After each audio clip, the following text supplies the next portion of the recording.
After operation London cafe ಸಾಕಷ್ಟು ಟೈಮಿಂದ ಸುದ್ದಿಯಲ್ಲಿದ್ದಂತಹ Young ಟ್ಯಾಲೆಂಟ್ಗಳ cinema ಇದು.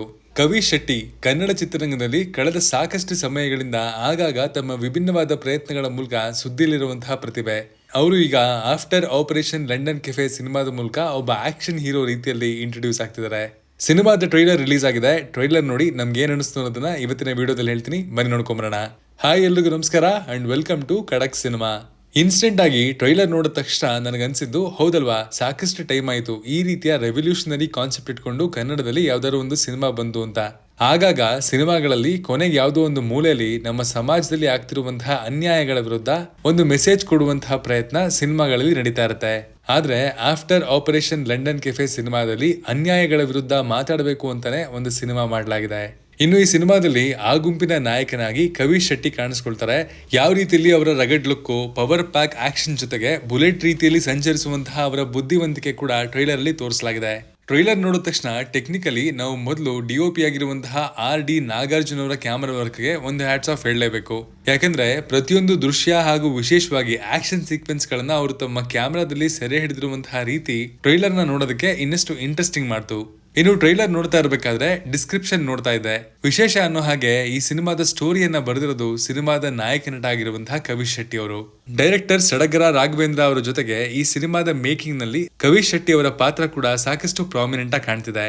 ಕವಿ ಶೆಟ್ಟಿ ಹಾಗೂ ಮೇಘಾ ಶೆಟ್ಟಿ ಅವರ ಲವ್ ಆಂಗಲ್ ಕೂಡ ಈ ಸಿನಿಮಾದ ಸ್ಟೋರಿಯಲ್ಲಿ ಒಂದು ಪ್ರಮುಖವಾದ ಪಾತ್ರವನ್ನ ಬೀರುತ್ತೆ. ಕ್ರಾಂತಿಯ ಸ್ಟೋರಿಯಲ್ಲಿ ಈ ಲವ್ ಸ್ಟೋರಿ ಕೆಸರಿನ ನಡುವೆ ಇರುವಂತಹ ಕಮಲದ ರೀತಿಯಲ್ಲಿ ಕಾಣಿಸಬಹುದು. ಇನ್ನು ಸಿನಿಮಾದ ಕ್ರಾಂತಿಕಾರಿ ಸ್ಟೋರಿಗೆ ತಕ್ಕ ಹಾಗೆ ಕಲರ್ ಪ್ಯಾಲೆಟ್ಸ್ ಗಳನ್ನ ಕೂಡ ಸರಿಯಾದ ರೀತಿಯಲ್ಲಿ ಬಳಸಿಕೊಳ್ಳಲಾಗಿದೆ.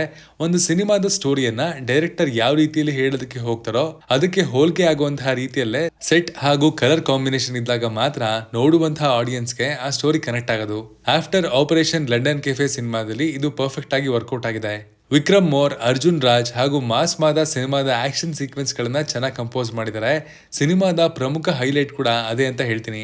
ಸರ್ಕಾರಿ ಯೋಜನೆಗೆ 35 ಹಳ್ಳಿ ಖಾಲಿ ಮಾಡುವಂತಹ ಲೈನ್ ನೋಡ್ತಾ ಇದ್ರೆ ಇದು ಸರ್ಕಾರ ಹಾಗೂ ಸರ್ಕಾರದ ಯೋಜನೆಯ ವಿರುದ್ಧ ದಂಗೆ ಎದ್ದು ಅದನ್ನ ನೇರವಾಗಿ ಕಾನೂನು ಮೂಲಕ ಎದುರಿಸಲು ಸಾಧ್ಯವಾಗದೆ ನಕ್ಸಲ್ ವಾದವನ್ನ ತಮ್ಮದಾಗಿಸಿಕೊಂಡು ಅಸ್ತ್ರಗಳ ಮೂಲಕ ಹೋರಾಡುವಂತಹ ಗುಂಪಿನ ನಡುವಿನ ಗೆರೆಲ್ಲಾ ವಾರ್ ಫೇರ್ ಸ್ಟೋರಿ ಅಂತ ಹೇಳ್ಬೋದು.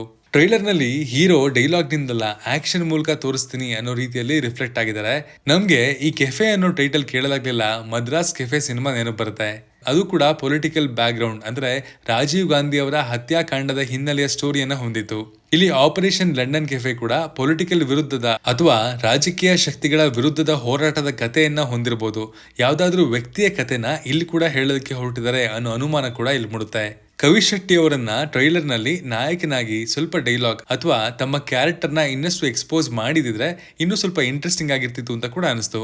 ಅಂಡ್ ಅಗೈನ್ ಇದು ಕೂಡ ಸಿನಿಮಾದ ಬಗ್ಗೆ ಹಾಗೂ ಲೀಡ್ ಕ್ಯಾರೆಕ್ಟರ್ ಬಗ್ಗೆ ಜನಗಳಲ್ಲಿ ಇನ್ನಷ್ಟು ಕ್ಯೂರಿಯಾಸಿಟಿ ಹುಟ್ಟಿಸ್ಲಿ ಅಂತ ಡೈರೆಕ್ಟರ್ ಮಾಡ್ಕೊಂಡಿರುವಂತಹ ಪ್ಲಾನಿಂಗ್ ಕೂಡ ಆಗಿರ್ಬೋದು.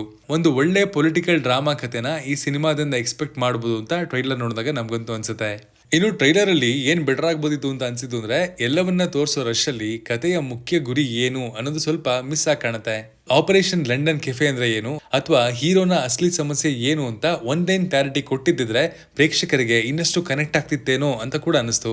Different story telling concept, Young talents ಗಳು, ಟ್ರೈಲರ್ ಪ್ರಾಮಿಸಿಂಗ್ ಆಗಿದೆ. ಸಿನಿಮಾ ಇದೇ ನವೆಂಬರ್ 28ಕ್ಕೆ ರಿಲೀಸ್ ಆಗ್ತಿದೆ. ಸಾಕಷ್ಟು ವಿಷಯವನ್ನ, ಅದರಲ್ಲೂ ಪ್ರಮುಖವಾಗಿ ಸಿನಿಮಾದ ಕಥೆಯ ಆರಂಭವನ್ನ ಹಾಗೂ ಅಂತ್ಯ ಏನಾಗುತ್ತೆ ಅನ್ನುವಂತಹ ಕುತೂಹಲವನ್ನ ಟ್ರೈಲರ್ ಹುಟ್ಟಿಸಿದೆ. ಹಾಗಾಗಿ 28 ನವೆಂಬರ್ಗೆ ಇದಕ್ಕೆ ಉತ್ತರ ಸಿನಿಮಾ ಥಿಯೇಟರ್ಗಳಲ್ಲಿ ಸಿಗುತ್ತೆ. ಈ ಟ್ರೈಲರ್ ಅನ್ನ ನೀವು ನೋಡಿದ್ರೆ ನಿಮ್ಗೆ ಹೇಗೆ ಅನಿಸ್ತು ಅನ್ನೋದನ್ನ ಕಮೆಂಟ್ ಮಾಡಿ ತಿಳಿಸಿ. Signing off, Manu.